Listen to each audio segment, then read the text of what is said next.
Kupiga kura inaendelea vizuri.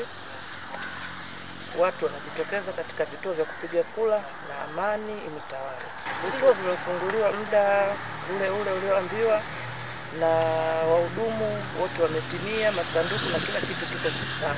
Watanzania wote naomba muende mkapige kura. Kura ni haki yako ya msingi. Kila unachokitaka katika nchi yako kitakusaidia kwa kupiga kura.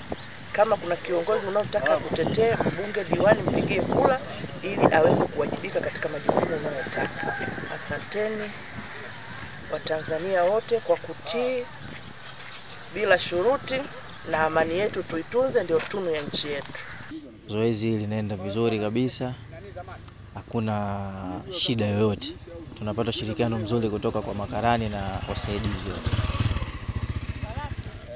Na naona ni muda labda ni mapema sana asubuhi ndio inapelekea kuwa watu wachache, lakini baadaye naona watu wataongezeka na shughuli zitaendelea vizuri. Tunashukuru Mungu, zoezi linaenda vizuri, watu wanajitokeza kupiga kura.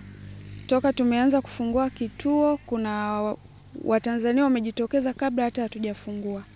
Zoezi linaenda vizuri sana. Wajitokeze kupiga kura kama ilivyo kauli mbiu ya uchaguzi wa mwaka huu, kwamba kura yako ni haki yako, jitokeze kupiga kura, wasipoteze haki yao.